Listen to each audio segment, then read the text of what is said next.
Questão número 16 é mais uma questãozinha de geometria. Vamos ver aqui. Tem um trapézio isósceles. Trapézio isósceles ABCD. Então vamos fazer aqui no rascunho. Não vamos dar nomes aos vértices ainda.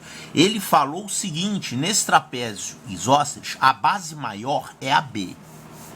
Então eu vou chamar aqui de AB. Claro que se eu colocar nesse sentido, eu vou ter que fazer isso aqui, ABCD, né? Se você fala ABCD, você tem que seguir essa ordem aqui dos vértices. Então no trapézio isósceles ABCD, a base maior é AB. Essa base está em um trapézio isósceles. A frase começa aqui. Em um trapézio isósceles está inscrito um arco de circunferência AMB. AMB, como é que seria esse arco? Seria alguma coisa assim? Quem é esse M?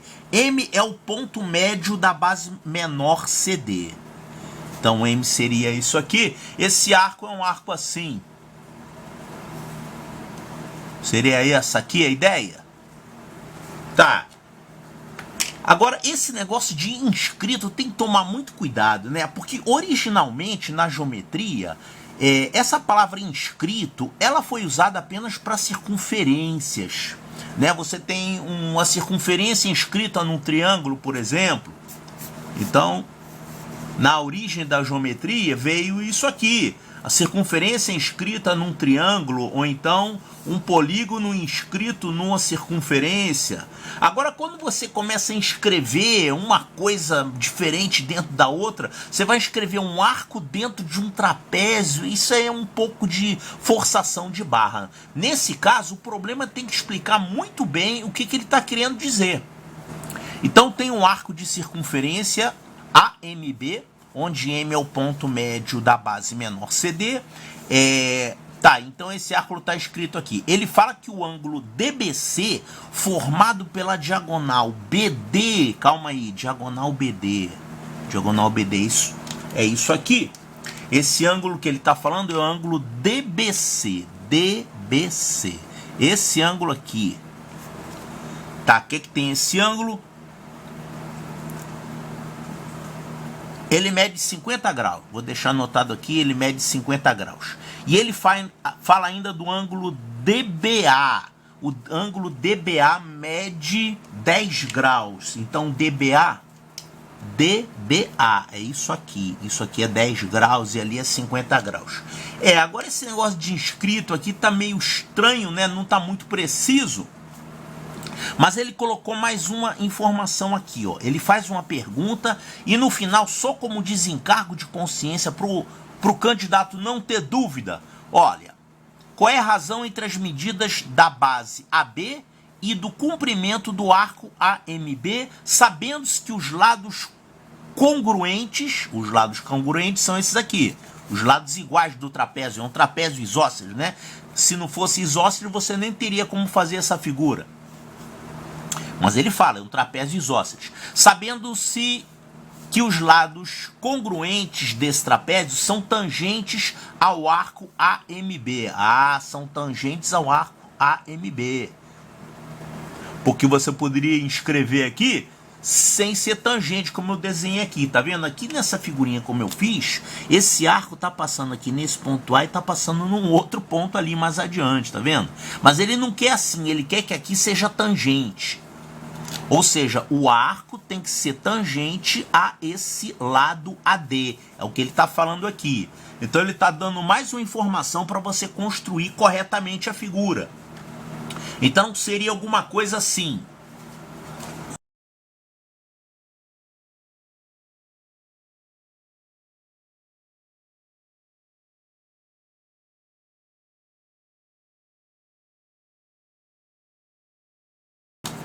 Então, vamos prestar atenção nessa figurinha que eu fiz aqui. Eu primeiro coloquei aqui o centro da circunferência e usei aqui o compasso, eu fiz aqui uma semicircunferência. Isso aqui é diâmetro, tá? No caso, eu não deveria colocar os pontos A e B aqui. Por quê?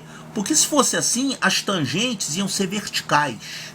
Lembre-se que o raio é perpendicular à tangente. Então não pode ser aqui, senão você não vai formar trapézio, né? Isso aqui, o AB não é diâmetro do círculo. Ele está mais para cima. Por isso que eu coloquei aqui mais para cima. É claro que as tangentes então vão estar assim inclinadas, de acordo com o que o problema fala. Ele fala então que o arco é tangente aos lados, os lados congruentes, né? O AD e o BC. Então esse aqui é o tal arco que o problema fala, o arco AMB, tangenciando aqui em cima. E ele deu ainda esses ângulos, 50 graus e 10 graus.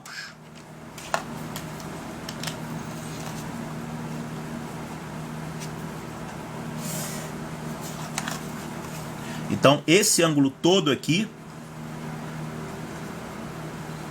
é um ângulo de 50 graus. Observe, é o ângulo entre uma corda e uma tangente, né? Como é que se chama mesmo o ângulo entre uma corda e uma tangente? Ele se chama ângulo de segmento.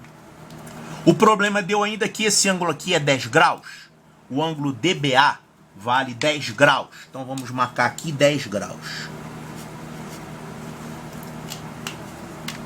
O que ele pergunta? Tá, ele pergunta a razão entre AB e o comprimento do arco AMB.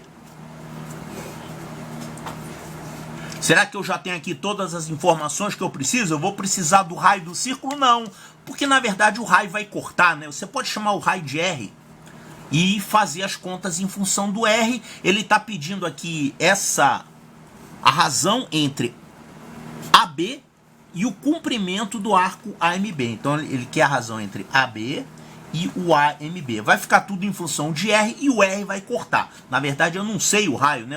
Essa informação não foi dada. Bom, então o que vai resolver o problema é você descobrir qual é o ângulo central correspondente aqui a esse arco. Vamos pegar aqui o centro desse círculo.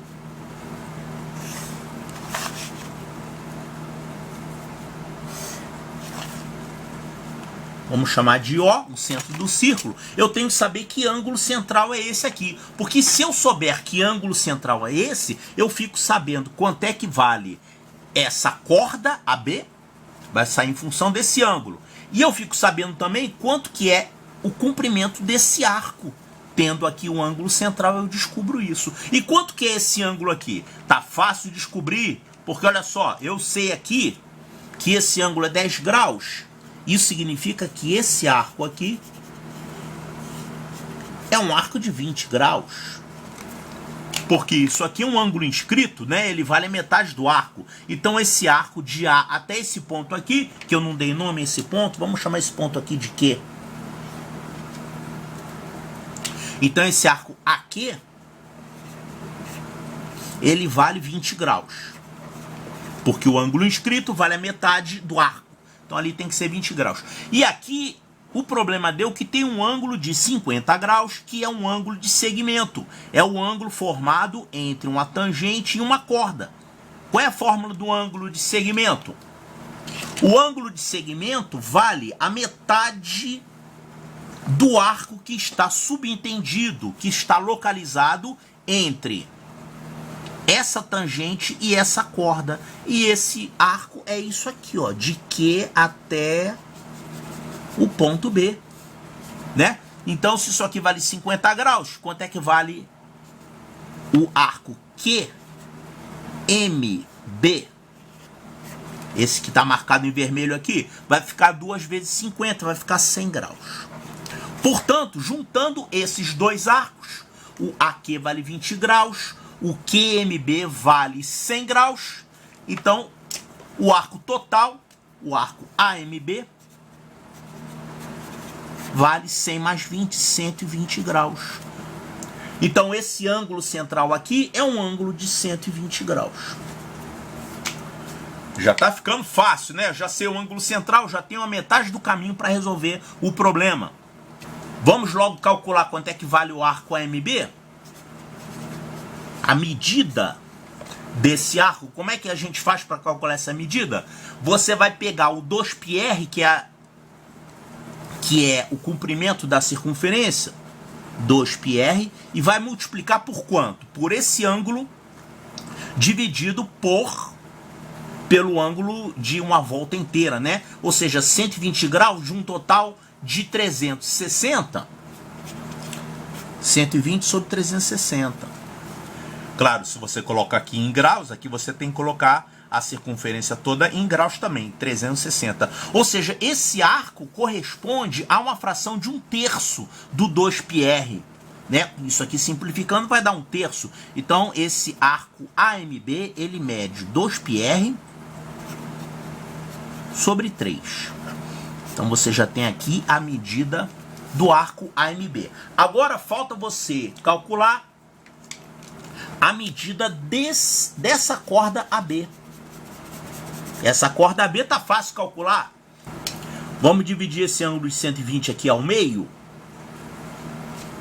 Vai ficar aqui 60 e 60, certo? Esses dois triângulos que eu formei aqui são triângulos do tipo 30, 60, 90. Claro que eu tracei aqui uma perpendicular a essa corda, então aqui é um ângulo reto. Aqui vai ficar a metade de 120 para cada lado, então vai ficar 60, 60. Então se você tem 90 e 60, aqui é 30. 30, 30. Ou seja, esses dois triângulos que a gente tem aqui são triângulos do tipo 30, 60, 90. Deixa eu marcar um deles aqui, ó. Esse triângulo aqui é um triângulo do tipo 30, 60, 90. Tá, e qual é a relação entre os lados de um triângulo 30, 60, 90? Como é que a gente calcula isso? Se essa hipotenusa aqui vale R, quanto é que vale o cateto maior? R raiz de 3 sobre 2. Claro, não precisa fazer Pitágoras, isso aqui eu já tô cansado de falar. Eu realmente já cansei, né? Como é que são os lados de um triângulo 30, 60, 90? No triângulo 30, 60, 90, puxa, eu não canso de falar isso. No triângulo 30, 60, 90, você tem aqui um triângulo equilátero de lado 2x que você cortou ao meio. Então, esse cateto menor aqui é a metade do lado desse triângulo, então é x. E esse outro cateto maior aqui, você faz um Pitágoras nesse triângulo. Vai ficar raiz quadrada de isto ao quadrado menos isso ao quadrado, extrai a raiz, isso aqui vai dar x raiz de 3. Ou seja, o cateto maior vale o cateto menor vezes a raiz de 3. Ou então, se você tem a hipotenusa, a hipotenusa é a metade da hipotenusa vezes a raiz de 3. Por isso que eu coloquei aqui R raiz de 3 sobre 2. Então daqui a gente tira que o AB, essa corda AB, que é o lado maior, a base maior do trapézio, vale 2 vezes isso. 2 vezes R raiz de 3 sobre 2. 2 vezes R raiz de 3 sobre 2. Que vai dar, vai simplificar aqui o 2, né? Isso aqui vai dar R raiz de 3. Então eu já tenho aqui. E agora, com essas duas informações, eu posso calcular o que o problema está pedindo. Ó, ele quer saber a razão entre as medidas de AB, que eu já tenho aqui, e o comprimento do arco AMB, que está aqui. Então é só dividir isso por isso. Rapaz, eu fiz tudo certo até aqui. Quando eu fui calcular, eu calculei contrário. Ele quer saber a razão entre AB e o comprimento do arco AMB. Puxa, AB sobre comprimento do arco AMB. O AB é isso aqui, R raiz de 3. E o comprimento do arco AMB é 2πr sobre 3. 2πr sobre 3. Então eu falei que o R ia cortar. O que vai sobrar aqui? Esse 3 vai lá pro numerador. Vai ficar 3 raiz de 3 sobre 2π. 3 raiz de 3 sobre 2π. Olha aqui. 3 raiz de 3 sobre 2π. Resposta correta. Letra D de delta.